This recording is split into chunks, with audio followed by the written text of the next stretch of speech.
शुभ संध्या दोस्तों। यह है हिंदी साहित्य का दूसरा इतिहास बच्चन सिंह का, और इसमें से बहुत प्रश्न पूछे जाते हैं तो इनका थोड़ा परिचय हम लोग देख लेते हैं। हिंदी साहित्य का दूसरा इतिहास के रूप में हिंदी को एक अनूठा आलोचना ग्रंथ देने वाले बच्चन सिंह का जन्म जिला जौनपुर के मदवार गांव में हुआ था। शिक्षा काशी हिंदू विश्वविद्यालय वाराणसी और हिमाचल प्रदेश विश्वविद्यालय शिमला में हुई। आलोचना के क्षेत्र में आपका योगदान इन पुस्तकों के रूप में उपलब्ध है: क्रांतिकारी कवि निराला, नया साहित्य, आलोचना की चुनौती, हिंदी नाटक, रीतिकालीन कवियों की प्रेम व्यंजना, बिहारी का नया मूल्यांकन, आलोचक और आलोचना, आधुनिक हिंदी आलोचना के बीज शब्द, साहित्य का समाजवाद और रूपवाद, आधुनिक हिंदी साहित्य का इतिहास, हिंद भारतीय और पाश्चात्य काव्यशास्त्र का तुलनात्मक अध्ययन तथा हिंदी साहित्य का दूसरा इतिहास। कथाकार के रूप में आपने लहरें और कगार, सूतों व सूत पुत्रों का वह उपन्यास है तथा कई चेहरों के बाद कहानी संग्रह है की रचना की।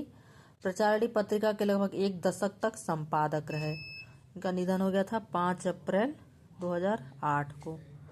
तो हिंदी साहित्य का दूसरा इतिहास है ये हम लोग का, और हिंदी साहित्य का आधुनिक इतिहास भी पढ़ सकते हैं आप लोग। अच्छी पुस्तक है, वो भी मैंने लिया नहीं है। तो हिंदी साहित्य का दूसरा इतिहास लिए हैं। तो यह है बच्चन सिंह का। तो यह है भूमिका।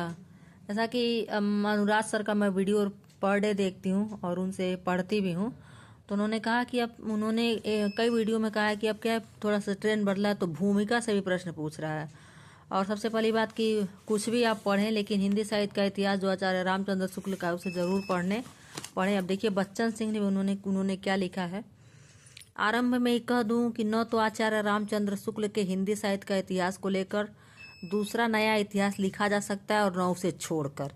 मतलब कोई भी लिखेगा तो आचार्य रामचंद्र शुक्ल के साहित्य का जो हिंदी साहित्य का इतिहास है उसमें से पढ़ना ही पड़ेगा, लेना ही पड़ेगा।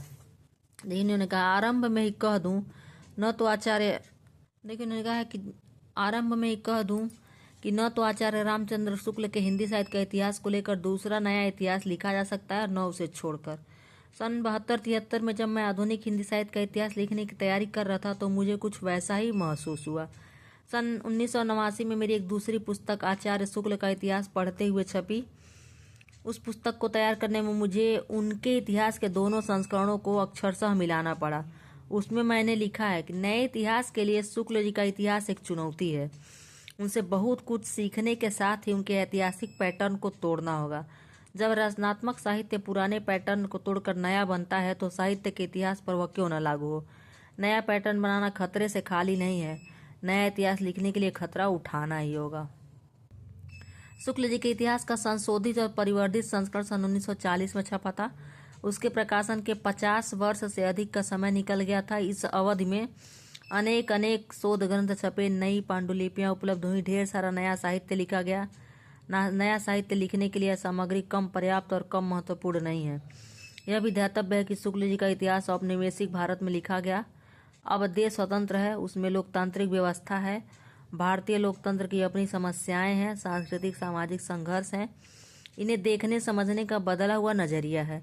इस नए संदर्भ में यदि पृष्ठ पेषण नहीं करना है तो नया इतिहास लिखा ही जाएगा। यूं तो प्रगतिवाद और अस्तित्ववाद का प्रभाव परतंत्र भारत के आधुनिक साहित्य पर दिखाई पड़ने लगता है, पर 60 के बाद अस्तित्ववाद अपने चरम उत्कर्ष पर पहुंच गया। 8वें-9वें दशक में ऐतिहासिक परिप्रेक्ष्य के बदलाव के चलते अनेक नए प्रत्ययों का जन्म हुआ, जैसे राष्ट्र, औपनिवेशिकता, औपनिवेशिकता, उत्तर औपनिवेशिकता, तीसरी दुनिया, उत्तर आधुनिकता, वैश्विक ग्राम, खुला बाजार, संचार माध्यम आदि। इनके माध्यम से विकसित देश, विशेषतः अमेरिका, तीसरी दुनिया पर अपनी संस्कृति लादने लगे। तीसरी दुनिया की संस्कृति पहली दुनिया की संस्कृति का चरागाह है। भारत तीसरी दुनिया में आता है। स्वतंत्र होने के बाद हम क्रमशः मानसिक परतंत्रता में कसते गए, जो काम मैकाले नहीं कर सका। वह बहुराष्ट्रीय कंपनियां विदेशी अवधारणाएं और जीवन शैलियां कर रही हैं। इनसे प्रभावित कुछ लोग पाश्चात्य संस्कृति का सीजन करने लगे हैं। साहित्य सांस्कृतिक उत्पादन है। अब क्या था, विदेशी विषय वस्तु, शैली और कोड ग्रहण किए जाने लगे, पर अन्य लोगों ने इनको स्वदेशी संदर्भों से जोड़ा और कुछ अपनी जड़ों को नए सिरे से खोजने लगे। परंपरा और आधुनिकता में टकराहट हुई और हो रही है। यह शुभ लक्षण है। आधुनिक काल के 8वें-9वें दशक के साहित्य को इस परिप्रेक्ष्य में देखने का प्रयास किया गया है। तो यह भूमिका में लिखी है, भूमिका जरूर पढ़ें, जैसा कि अनुराग सर भी कहते हैं। तो मैंने सोचा कि सबसे पहले लाओ जितनी मेरे पास पुस्तकें उसकी भूमिका मैं पढ़ डालती हूँ। तो मैंने आप लोग सोचा कि मैं आप लोग से शेयर करूँ। यह है, एक पेज मैंने पढ़ा है, अगर मैं पढ़ भी दूंगी तभी आप लोग पढ़ेंगे नहीं।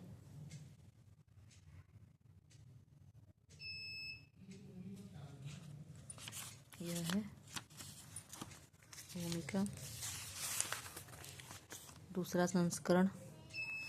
विषय सूची है इनका, देखिए, हिंदी भाषा और जाति और साहित्य, अपभ्रंश काव्य और हिंदी की रचनाएं, अपभ्रंश हिंदी भाषा, जाति और साहित्य, अपभ्रंश काव्य और हिंदी की रचनाएं, श्रृंगार और वीर दर्प गुण काव्य, रासो काव्य, प्राकृत पैंगलम और हिंदी के कवि, हिंदी के जाति कवि गद्य अपभ्रंश का रिक्त। फिर भक्ति काल में भक्ति आंदोलन, निर्गुण काव्य धारा, संत और सूफी काव्य, परवर्ती संत, सिख गुरुओं की भक्ति, सूफी काव्य, सगुण काव्य धारा में पांच रात्र और आलवार, सगुण निर्गुण का द्वंद्व, कृष्ण काव्य, कृष्ण भक्ति काव्य, अष्टछाप के कवि, मधुरोपासक कवि, संप्रदाय निरपेक्ष कवि, राम भक्ति काव्य, रसिक संप्रदाय, अन्य कवि, अन्य प्रवृत्तियां, रीति कवि, प्रेमाख्यान, दक्षिणी कवि, हिंदी की कविता, भक्ति काव्य के अंतर्विरोध।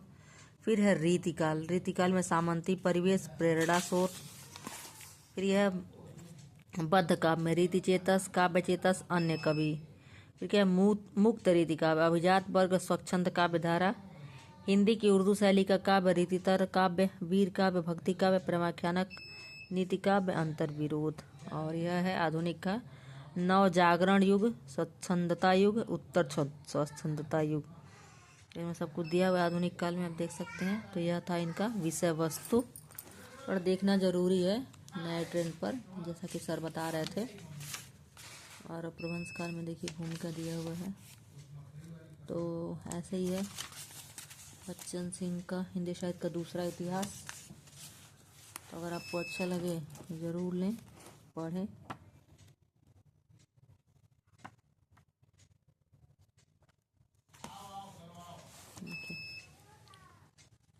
आपको वीडियो कैसा लगा ज़रूर बताएं।